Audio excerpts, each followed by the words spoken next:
Bonjour tout le monde et bon retour. Après 8 ans de Justin Trudeau et les néo-démocrates, le Parlement est au retour avec vraiment deux visions. Le Parti conservateur, guidé par le gros bon sens, qui va défendre les gens qui travaillent fort pour qu'ils gagnent plus et paient moins pour la nourriture, l'essence et le logement. Ou Justin Trudeau, avec l'appui du Bloc, qui prend votre argent, taxe votre nourriture, double le prix de votre logement et cause la crime et le chaos dans nos rues. Après 8 ans de Justin Trudeau, le coût de logement a doublé. Le loyer a doublé. Les paiements hypothécaires pour une maison moyenne, doublé. Le premier versement pour obtenir une hypothèque a doublé. Maintenant, au Québec, on voit une explosion dans l'itinérance. Le nombre de personnes sans abri a augmenté de 46 % à cause des politiques de Justin Trudeau. Les politiques de Justin Trudeau causent les déficits qui gonflent les taux d'intérêt sur les gens qui paient leur hypothèque. Ils financent la bureaucratie qui empêche la construction des maisons abordables, tout avec l'appui du Bloc. Le Bloc est d'accord pour lancer les milliards aux bureaucraties locales qui empêchent la construction. Par exemple, l'Hôtel de Ville de Montréal a empêché 24 000 maisons abordables avec leur bureaucratie. Et que veut le Bloc et Justin Trudeau? Ils veulent envoyer encore de l'argent à cette bureaucratie incompétente. En ce qui concerne le coût de nourriture, c'est la même chose. Les libéraux et le Bloc veulent une taxe carbone, une nouvelle taxe carbone qui s'applique au Québec de 17 sous le litre pour ramasser l'argent ici à Ottawa au lieu de laisser ça dans la poche des Québécois. Une nouvelle taxe qui augmentera le coût non seulement de diesel et l'essence, mais aussi le coût de nourriture. Parce que si on applique une taxe sur le fermier qui produit la nourriture et le camionneur qui transporte la nourriture, c'est une taxe sur la nourriture. Et qu'est-ce que le Bloc dit? Le Bloc dit, et je cite, il faut radicalement augmenter le coût de cette taxe carbone. Radicalement augmenter. Ça coûte cher voter Bloc. Ça coûte très cher voter Bloc. En fait, l'autre jour, M. Blanchette a induit les Québécois en erreur. Il a dit que la taxe carbone ne s'applique pas au Québec. C'est pas vrai. La deuxième taxe carbone qu'impose Justin Trudeau de 17 sous le litre, ça s'applique aux Québécois.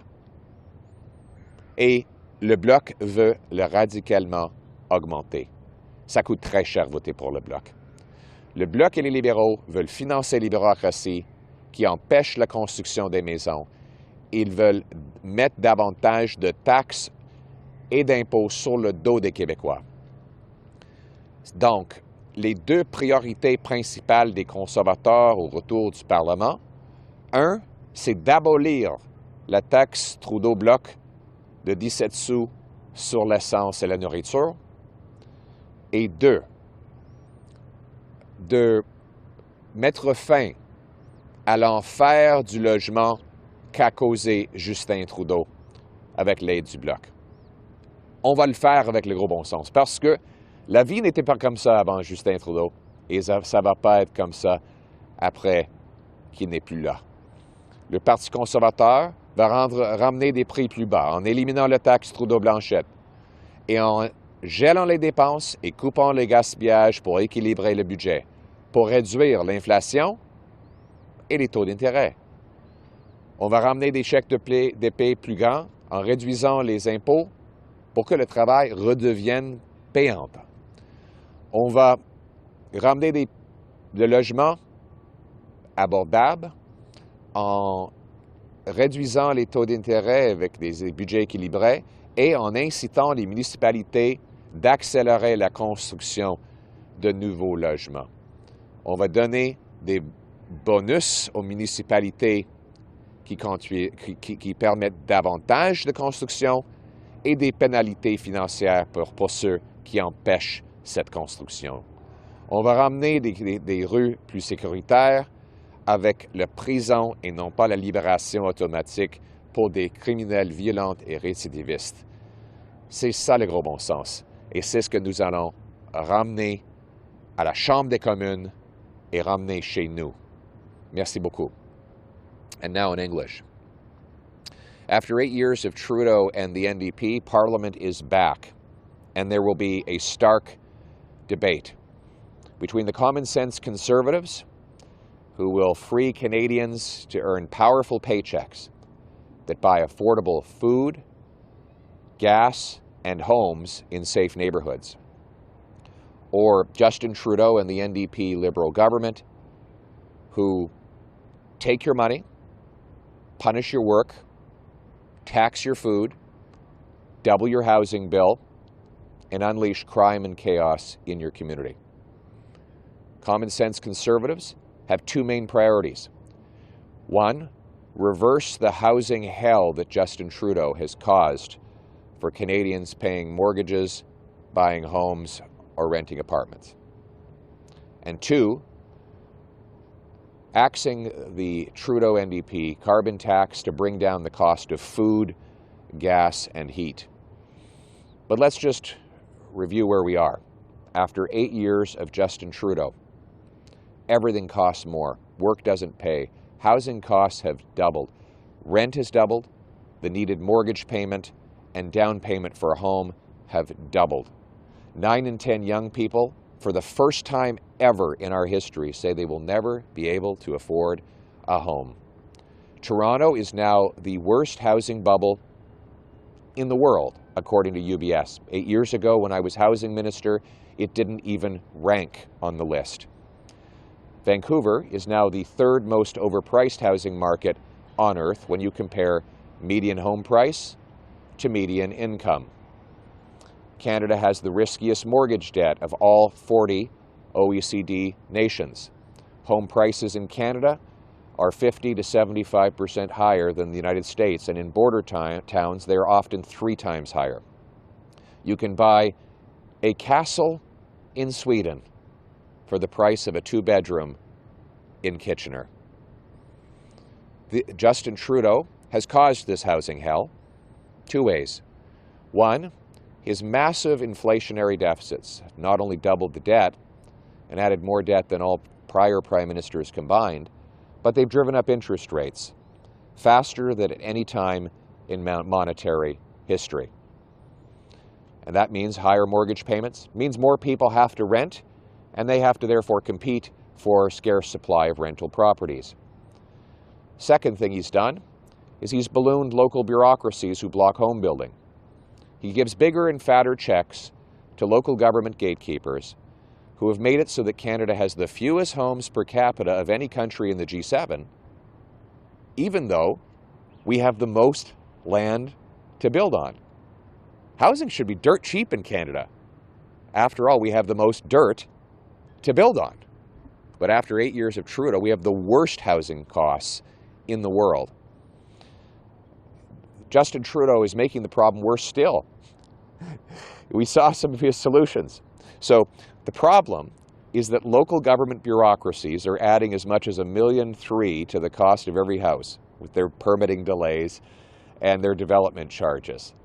So Trudeau has created a new federal bureaucracy so that the local bureaucracies can fill up more paperwork to get funding from the federal bureaucracy over a time span that takes 1.5 years to go by, so that he can send a politician to congratulate the bureaucrats and hold a photo op about houses that will one day be built. Interestingly, the Housing Accelerator Fund he has created costs $4 billion. And how many houses has it accelerated? 0. Not one new house has been built. Zero. They've had one photo op in a year and a half, and they call this acceleration. This is not acceleration. This is bureaucracy. My common sense plan gets rid of bureaucracy to build homes. I'll bring in a mathematical formula that gives 1% more funding to a municipality if they beat their home building targets by 1%. If they miss their target by 1%, they'll get 1% less money, and so on and so forth. I will require they permit 15% more homes per year, or they will lose their money. But those that beat the target will get a bonus. 15% a year compounded doubles home construction in 5 years. They don't have to fill out paperwork for bureaucrats in Ottawa. They just have to get out of the way and let builders build. And if they do, money will appear in their bank account. It's a very simple, organic, mathematical formula that runs itself. With math, not politics. We have a math problem. Not enough houses for the number of humans. How do you fix the math problem? With a mathematical solution. And that's what my common sense plan does.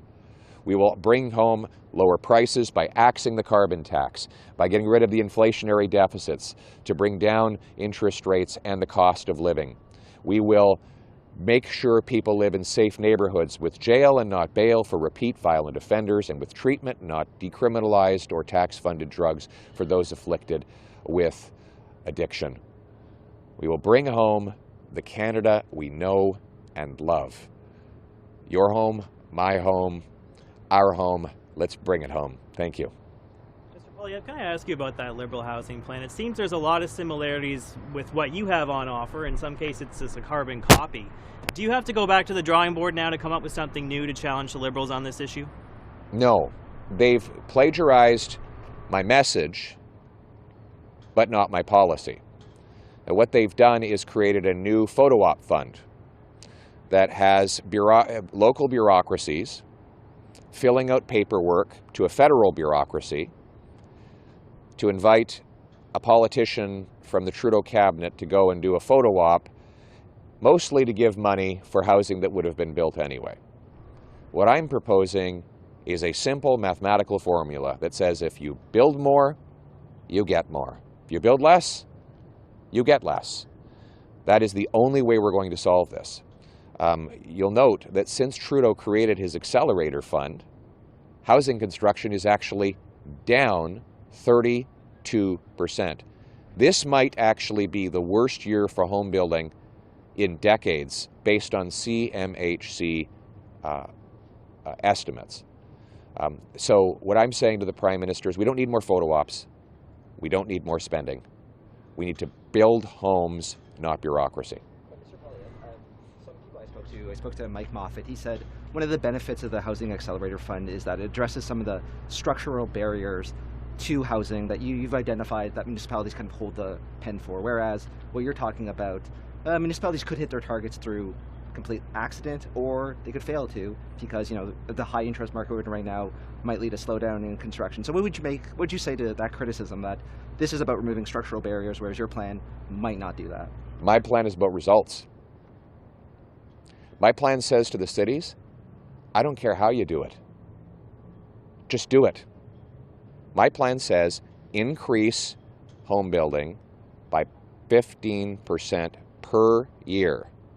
If you exceed that target, you get a bonus. If you miss it, you get a penalty. All that matters is the results. Mr. Moffat really believes that the solution to excessive local bureaucracy is for federal bureaucrats to then force municipal bureaucrats to fill out paperwork and then analyze that paperwork and come back with another grant. And by the way, their announcement the other day was for one town. So what are we going to see now? They're going to go one photo op at a time? They now have to do possibly 100 of these individual photo ops to cover the whole country. I blanket the nation with a very simple mathematical formula that says to every single municipality, very simple, folks, if you get out of the way and let builders build, you get more money. If you don't, you get less money. Go at it. You keep saying that your less bureaucracy because it's a simple, they build more, they get more. But who's going to monitor it, and who's going to decide when they actually meet that plan, if not for bureaucrats? How's that going to work? It's not, there's nothing to decide. The Stats Can tracks it. But does not someone at some point have to say, yes, you qualified? Is that not bureaucracy? No, they don't. It's all math. Can I ask you about your refresh this summer, Mr. Poilievre? It seems to be paying off in the polls. You got a new look, slightly different tone. Is there anything that we can expect differently from you this fall in Parliament? No. It's interesting that you link federal policies to municipal policies. I'd like to know what your plan is to get housing starts at the provincial level, because it is a tri-level responsibility. And there are some concerns in terms of provincial responsibility. We've seen what is going on in regards to the Greenbelt in Ontario. Premier Ford is a conservative. I would like to know whether or not you have actually had discussions with conservative premiers about their actions and their accountability. I think the bottom line is we need to get gatekeepers out of the way at all levels of government. And Justin Trudeau's had 8 years to do that. He hasn't done it. He's built bureaucracy without building homes. My common sense plan removes the government gatekeepers to build, build, build. And my track record is clear. When I was housing minister, housing cost half as much. Rent was half. The average needed mortgage payment was half. The average down payment was half. So I've done it before. How will I work with premiers? You've seen it. With half the cost and less expensive federal bureaucracy. That's my common sense approach. Is that part of the reason? The Liberals this week are calling the heads of the biggest grocery companies to Ottawa to talk to them about grocery prices. Do you think that's a good idea, or that anything good could come out of that? Well, I would just point out that Justin Trudeau has been Prime Minister for 8 years. If he thinks that, if he admits now that grocery prices and grocery profits are too high, why hasn't he done anything about it? He's the Prime Minister. He's been in charge of grocery prices as much as today as he has been for the last 8 years. His only plan so far has been to bring in a carbon tax on the farmers who produce the food and the truckers who ship the food. Let me give you the results Justin Trudeau has delivered. Under Justin Trudeau, onions are up 69%. Cabbage is up 70%. Carrots are up 74%. Lettuce, 94%. So my question to Mr. Trudeau is, now he's going to hold a big meeting to reverse the massive increase in onions, cabbage, carrots, and lettuce. He says by Thanksgiving he wants results. So will lettuce prices be back down to their original price by Thanksgiving? Will carrots be back down to their original price by Thanksgiving because of this big photo op he's holding with grocery store CEOs? This is more political theater. Justin Trudeau is an actor. What we actually need is action. You don't think that the grocery... Après 8 ans de Justin Trudeau, yes, do I think that the grocery stores are making... Of course they're making way more money than they should, because that's what happens when governments print money and cause inflation. The rich get richer. The corporations roll in dough. I told everyone this was going to happen when they started printing money. I stood in the House of Commons in the fall of 2020, and I said that the money printing bonanza would lead to more billionaires making more money, and that the working class was going to get screwed. And that is exactly what has happened. 3 years later, exactly what I predicted. The rich are getting richer, and the working class and seniors are getting poorer because of the inflationary policies of Justin Trudeau and the NDP, which is exactly what I said would happen. The only way to reverse it is to cap the spending, balance the budget, and bring down inflation, and to axe the carbon tax to lower the cost of heat, gas, and food. En français, oui, est-ce que les grandes chaînes d'épicerie gagnent beaucoup plus d'argent après 8 ans de Justin Trudeau et les néo-démocrates? Oui, mais c'était évident. Quand le gouvernement imprime de l'argent, ça gonfle l'inflation Et toutes les grandes corporations gagnent plus d'argent parce qu'ils peuvent mettre davantage de coûts sur les épaules des aînés et la classe ouvrière. C'est exactement ce que j'ai prévu en automne de 2020 à la Chambre des communes, où j'avais souligné que la richesse des 50 plus riches, les 50 gens les plus riches au Canada était en train de gonfler. Donc, quand on cause de l'inflation, c'est toujours très bon pour les grandes corporations et pour les plus riches. Mais ça détruit la classe ouvrière et les aînés. C'est pour ça qu'il faut geler des dépenses, équilibrer le budget et éliminer la taxe Trudeau-Blanchette pour réduire le coût de la vie pour monsieur et madame tout le monde. And if I could just say in conclusion, Justin Trudeau was at a socialist summit in Montreal yesterday where he said that radical socialist governments around the world need better messaging. I actually think they have the best messaging they could have. The problem is what they are communicating is terrible. These socialist governments cause misery, poverty, homelessness, hunger, rampant inflation, and of course that's hard to communicate. Justin Trudeau doesn't need better talking points or photo ops.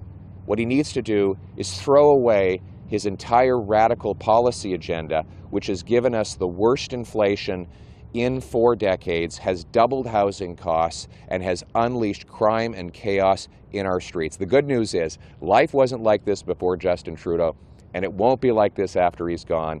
A common-sense conservative government will bring home the Canada we know and love by axing the carbon tax, balancing the budget, lowering the costs, and unleashing a massive building boom so our youth can once again enjoy homes they can afford in safe neighborhoods. Let's bring it home.